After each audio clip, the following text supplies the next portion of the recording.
अब हम डिस्कस करते हैं एक्सरसाइज 3.3 का लास्ट क्वेश्चन नंबर 5, जिसमें वो कहता है कि अगर हमारे पास log 2 की वैल्यू 0.3010 हो और log 3 की वैल्यू 0.4771 और log 5 की वैल्यू 0.6990 हो, तो हम इन सारे क्वेश्चंस की, इन सारे पार्ट्स की, log 32 की, log 24 की, log 3 × 1/3 के स्केयर रूट की, log 3 की और log 30 की वैल्यूज़ हम किस तरह यूज़ कर फाइंड कर सकते हैं। log 2 की वैल्यू को यूज़ करते हुए, log 3 की और log 5 की वैल्यूज़ को यूज़ करते हुए हम इन सारे पार्ट्स की वैल्यूज़ को किस तरह फाइंड आउट कर सकते हैं। तो अब हम इनके पार्ट्स को सॉल्व करते हैं।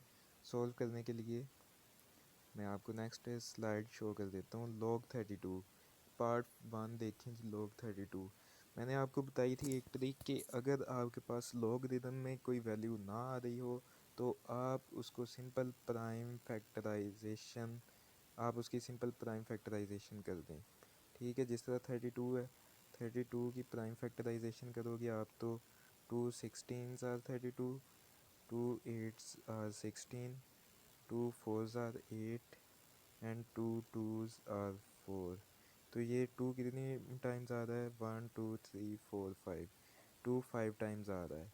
तो आपने क्या लिख दिया जी? log 2 raised to power 5। Power rule को यूज़ करते हुए पावर शुरू में आ जाएगी। ठीक है जी, ये वाली पावर शुरू में 5 log 2। log 2 की वैल्यू हमारे पास गिवन थी 5 × 0.3010। आपने इसे मल्टीप्लाई किया 5 के साथ, तो आंसर क्या आ गया जी हमारा? 1.5050 इसका आंसर आ गया। इसी तरह log 24 को देखें। log 24 हमारे पास चूँकि 3 और 8 की वैल्यू पहले से मौजूद है, सॉरी 3 की और 2 की वैल्यू हमारे पास पहले से मौजूद है, तो हम इसकी प्राइम फैक्टराइजेशन अगर 2 से करते हैं ना, तो वो हमारे पास कंप्लीट नहीं बनेगी। ठीक है, अगर आप कर भी लें तो फिर भी आंसर आ जाएगा। ठीक है, मगर आप आसानी के साथ हम इस ऐसे करते हैं कि log 3 मल्टीप्लाई बाई 8। ठीक है, अगर आप करना चाहते हैं तो log 24 लिखें। ठीक है जी, log 24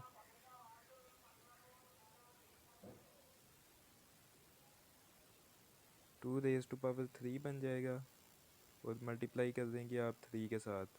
ठीक है, तो हमारे पास फिर भी यही कंडीशन फॉलो होगी। तो हमने सिंपल लिख दिया जी log 3 मल्टीप्लाई बाई 8। यहाँ पे मल्टीप्लाई हो रहा है तो हमने क्या किया जी, यहाँ पे एडिशन का फॉर्मूला यूज़ कर दिया। log 3 plus log 8। log 3 वैसे ही लिखा, प्लस log 8 पता है हमें कि अगर 2 को 3 टाइम्स मल्टीप्लाई करें तो हमारे पास 8 आता है। तो यहाँ पे लिख दिया log 2 raised to power 3। चूँकि ये पावर है तो पावर हमने यहाँ से उठाई और शुरू में लगा दी, तो हमारे पास क्या बन गया जी? log 3 plus 3 log 2। तो log 3 की क्या वैल्यू गिवन थी हमारे पास? 0.4771। ये वाली वैल्यू हमारे पास पहले से गिवन थी। प्लस 3 इंटू log 2 की क्या वैल्यू गिवन थी जी हमारे पास? 0.3010। तो हमने इनको किया जी सिंप्लीफाई, तो आंसर क्या बन गया? 0.4771 प्लस इसको हमने 3 से मल्टीप्लाई कर दिया, तो क्या आंसर बन गया? 0.9030। इन दोनों को हमने ऐड किया तो हमारे पास आंसर आ गया जी 1.3801।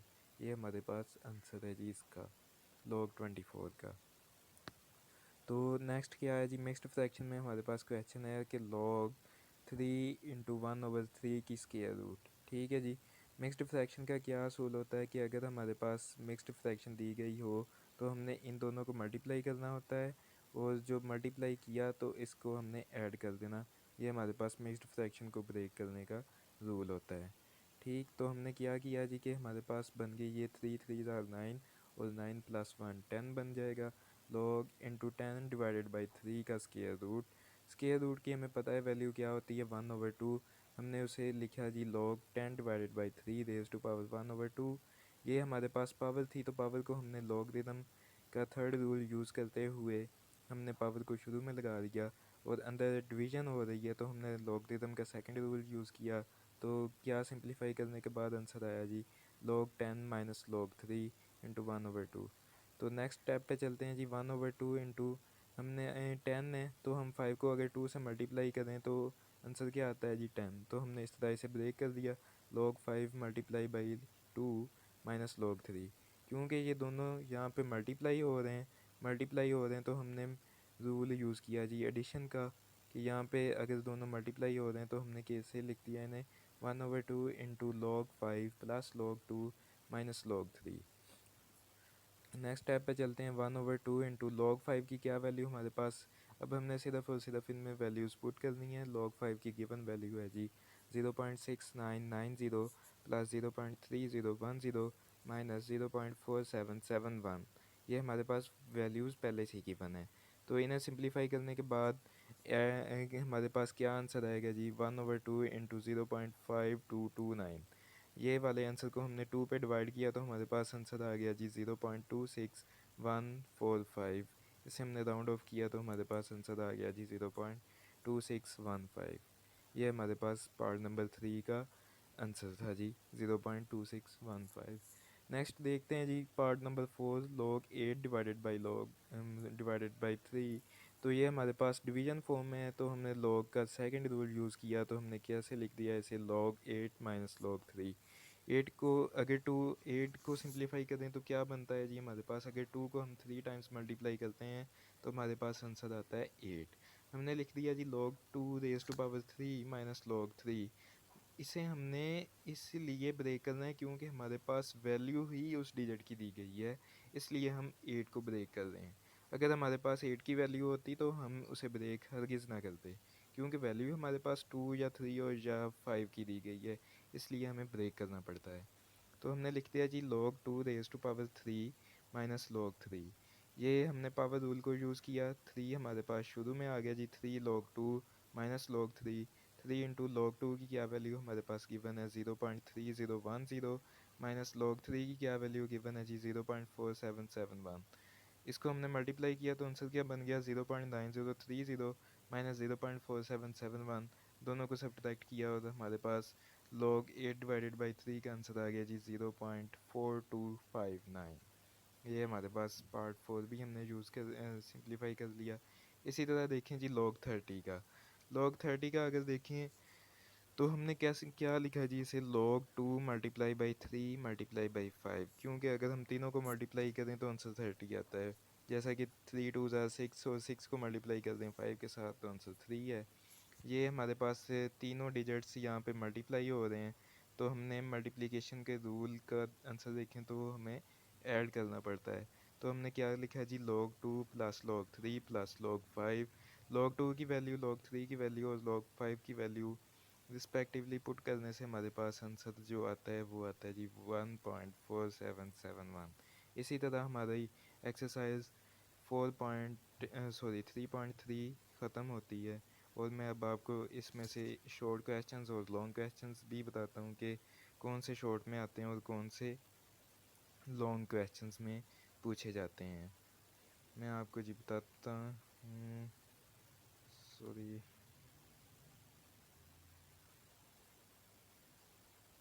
ये क्वेश्चन नंबर 5 जो है ये शॉर्ट क्वेश्चन में पूछ सकता है, बल्कि पूछ भी लेता है। बाज़ दफ़ा वो वैल्यू देता भी है और बाज़ दफ़ा याद भी करनी पड़ती हैं। ये क्वेश्चन नंबर 4 जो है ये शॉर्ट क्वेश्चन में इम्पोर्टेंट शॉर्ट क्वेश्चंस हैं। ये शॉर्ट क्वेश्चंस जो हैं ये इम्पोर्टेंट शॉर्ट क्वेश्चन हैं। ये वाले खैर ये एमसीक्यूज़ में ही पूछे जाते हैं। ये क्वेश्चन नंबर 3 एमसीक्यूज़ में ही पूछा जाता है। इसके साथ साथ मैं आपको बताता हूँ क्वेश्चन नंबर 2 और क्वेश्चन नंबर 1 का।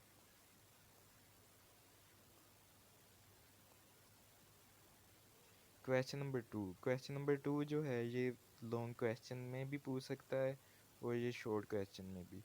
लॉन्ग क्वेश्चन में सिर्फ ये 2 टाइम्स आया था, वो भी अगर वक्त अच्छा हो तो ये पूछ सकता है। और ये भी जो है ये भी आपके एमसीक्यूज़ में पूछता है जी। कहाँ तक ये पहले 3 पार्ट एमसीक्यूज़ में आते हैं, ये चौथा, पांचवा और छठा ये वाले शॉर्ट क्वेश्चंस में वो पूछ सकता है। उम्मीद है कि आपको अच्छी तरीके से समझ आई होगी।